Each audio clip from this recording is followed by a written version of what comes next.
it's time to look at one of the biggest pillars of internet marketing of all, SEO. SEO is search engine optimization, and this basically means that you're trying to get your website to show up in the search results. Of course, you're not going to be able to show up high in every search result, so this is where keywords and targeting come in. A keyword is essentially a word or phrase that people are going to search in order to find your site. When people go shopping online, they'll almost always start with Google. And when they start with Google, they will begin by searching for the thing that they want. Very often, this will mean that they search for something like buy hats online. If you can target that precise phrase so that your page is the top result, you will not only be able to reach the right demographic, but you'll be able to target them at the precise moment they're actually planning on buying something. The same thing happens when someone looks for information. They might search for how to lose weight after Christmas, or they might search for fitness articles. Again, you can bring more people to your site, and that way hopefully create more loyal followers simply by making sure your pages come up as top results for those terms. So SEO has the huge advantage of being highly targeted and allowing you to reach anyone rather than just people who are your followers or who are part of the same network as your followers. The only problem is that SEO is also arguably more complicated than the other forms of marketing we've looked at so far.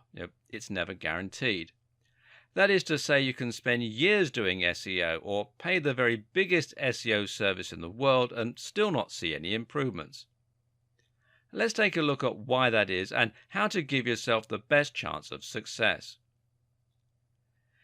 In order to get to the top of Google, the aim is to try and understand how Google works, how Google decides which sites are worthwhile, and how you can manipulate those factors in order to move your site to the top.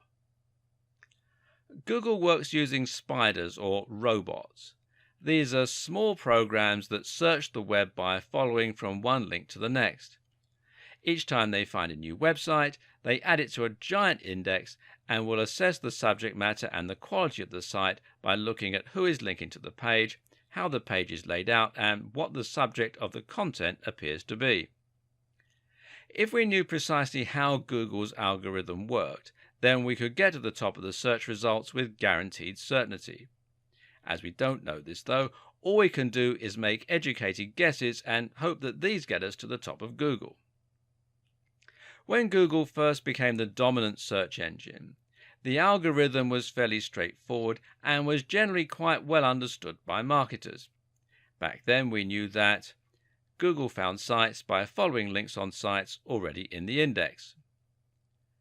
Google thought of a link as testimony. The more people link into your site, the better your site must be. Google attempted to match search terms with the content on your pages. If you repeated the same phrase often enough, you stood a better chance of ranking for that term. Back then, it was easy enough to manipulate Google into doing your bidding. All you had to do was to create a website with lots and lots of content, repeat the same keywords over and over again, and get lots of other sites to link to you. It was literally a matter of whoever worked the fastest could get to the top of Google the quickest. Unfortunately, though, this also led to some very bad practices. People would stuff keywords into their text, repeating the same few phrases over and over again. People would pay for links. People would steal content and spin it, swap words for synonyms, and generally Google's results started to become dominated by spam. So Google clamped down and introduced some smarter rules and algorithms. These updates to its system were known as Penguin and Panda and really shook up the internet marketing community. Now Google is much smarter when it comes to looking for content and now values quality over quantity to a large degree. A few examples of the changes.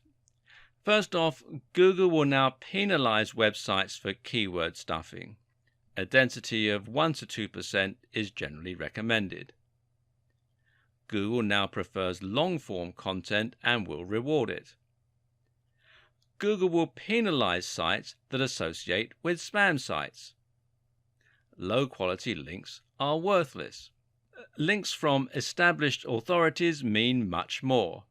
A single link from Harvard is worth 1,000,000 links from spam sites. Google now understands synonyms and related terms and will look for you to have written around a subject. Google penalizes links that are from sites that aren't related to yours. Google clamps down hard on paid links. Google clamps down hard on stolen or reworked content. Google can now monitor how long people spend on a website or page. If your visitors are only staying for a second before leaving, Google will take this to mean that your site doesn't offer any real value and you will be penalized. This sudden change resulted in a lot of sites being removed from Google altogether, which badly hurt many businesses. As you can imagine, this caused quite a lot of outcry. But what's important to remember is that website owners are not the customers Google is catering to. Google is catering to users who want to use Google in order to find high-quality content.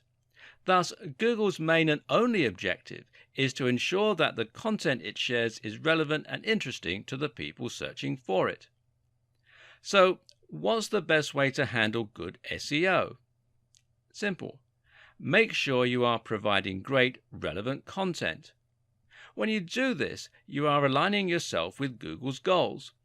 Therefore, every change Google makes will ultimately help more people to find your site. Meanwhile, the sites that try to spam Google or trick it will only be damaged each time that Google has an update.